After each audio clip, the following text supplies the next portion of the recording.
CM योगी ने CSIR startup conclave 2025 के समापन सत्र को संबोधित किया। कार्यक्रम के पहले उन्होंने प्रदर्शनी में स्टार्टअप ऑफ इनोवेशन की जानकारी दी और बच्चों से भी संवाद किया।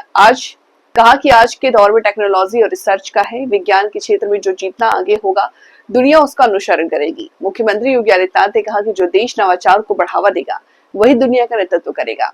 इसके शोध अब सिर्फ लैब तक सीमित नहीं, बल्कि आम नागरिकों तक पहुंच रहे हैं। उत्तर प्रदेश के अंदर एमएसएमई का क्लस्टर पहले था, बहुत पहले से, सैकड़ों वर्षों से, लेकिन यह मृत प्राय सा हो गया था, बंदी की कगार पर था। जो लोग इसके साथ जुड़े हुए थे उनमें हताशा थी, निराशा थी, वे लोग पलायन कर रहे थे।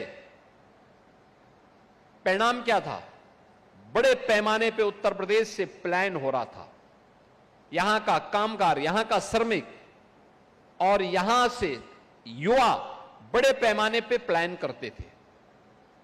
2017 में सरकार आने के बाद आदरणीय प्रधानमंत्री जी की प्रेरणा से हम लोगों ने उत्तर प्रदेश के अंदर परंपरागत उद्यम और एमएसएमई के लिए एक नए इकोसिस्टम को डेवलप किया। हमने उसको टेक्नोलॉजी के साथ, डिजाइन के साथ, पैकेजिंग के साथ, मार्केट के साथ जोड़ने, उनके ट्रेनिंग के कार्यक्रम को आगे बढ़ाने और उन्हें स्टेट राज्य सरकार की ओर से आर्थिक सहयोग के साथ जैसे जोड़ा, आज परिणाम है उत्तर प्रदेश के अंदर एक बार फिर से एमएसएमई पुनर्जीवित हो गया है। 96 लाख एमएसएमई यूनिट आज उत्तर प्रदेश के अंदर कार्यरत हैं, जिनमें 2 करोड़ से अधिक लोग कार्य कर रहे हैं और 2 करोड़ से अधिक लोगों के यानी 2 करोड़ परिवारों की आजीविका जिस वन डिस्ट्रिक्ट वन प्रोडक्ट के माध्यम से आज उत्तर प्रदेश के अंदर प्राप्त हो रही है, यानी 10 करोड़ लोग सीधे सीधे उसके साथ जुड़े हुए हैं। आप याद करिए, अगर हमने नए जमाने के अनुरूप उसे तकनीक नहीं दी होती, डिजाइन नहीं दी होती, मार्केट की डिमांड के अनुसार डिजाइन नहीं दी होती, अगर हमने उसको पैकेजिंग के साथ नहीं जोड़ा होता और हमने उसको मार्केट के साथ नहीं जोड़ा होता, तो उत्तर प्रदेश का प्रोडक्ट आज देश के अंदर और दुनिया के अंदर धूम नहीं मचा रहा होता। हम आज के दिन पे लगभग 2 लाख करोड़ रुपए के एमएसएमई प्रोडक्ट को देश यानी दुनिया के मार्केट में पहुंचाने का काम कर रहे हैं और दुनिया के अंदर एक्सपोर्ट अकेले उत्तर प्रदेश का एमएसएमई प्रोडक्ट आज के दिन पर देश के अंदर हो रहा है। ये चीजें दिखाती हैं कि सरकार के स्तर पर थोड़ा प्रोत्साहन की आवश्यकता है और उसको आज जैसे ही डबल इंजन की सरकार ने थोड़ा भी प्रोत्साहन देकर के पुशअप किया, परिणाम क्या है कि तेजी के साथ वह एक नया कल्चर उत्तर प्रदेश के अंदर पैदा हुआ, वो आगे बढ़ता हुआ दिखाई दिया है। आज का समय टेक्नोलॉजी का समय है। विज्ञान और प्रौद्योगिकी के क्षेत्र में जो भी समाज जितना प्रगतिशील होगा, दुनिया उसके पीछे जाएगी।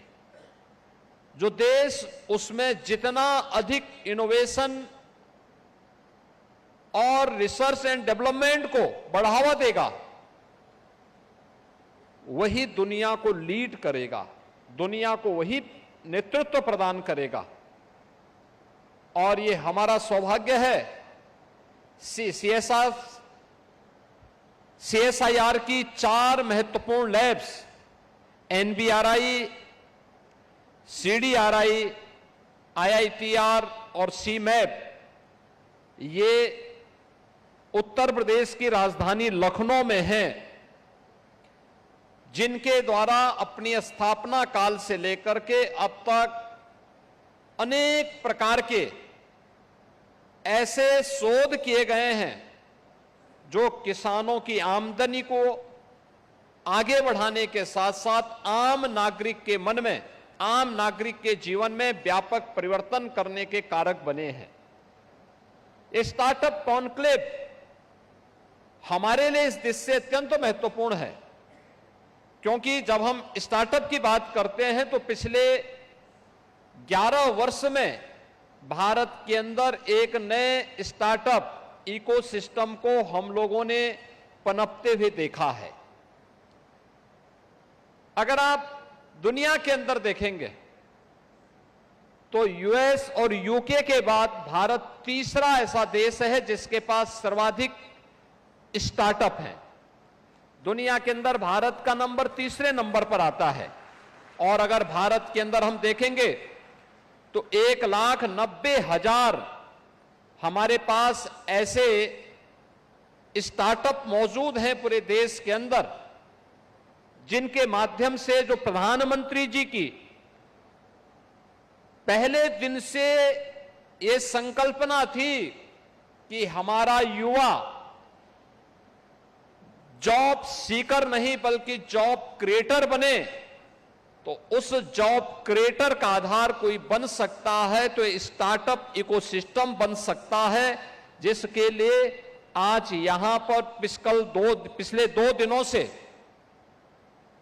लखनऊ वासी, उत्तर प्रदेश के विभिन्न संस्थानों के और उद्योग जगत से जुड़े हुए जो हमारे उद्यमी हैं, संस्थानों के प्रमुख हैं, प्रगतिशील किसान हैं, जो पिछले 2 दिनों से इस पूरे कॉन्क्लेव का पार्ट बने हैं, उन्होंने बहुत नजदीक से इसको देखने, एग्जीबिशन का निरीक्षण करने, नए नए प्रोडक्ट जो आज लॉन्च किए गए हैं इन्हें देखा होगा, इसको समझा होगा और उसकी ताकत का एहसास भी किया होगा।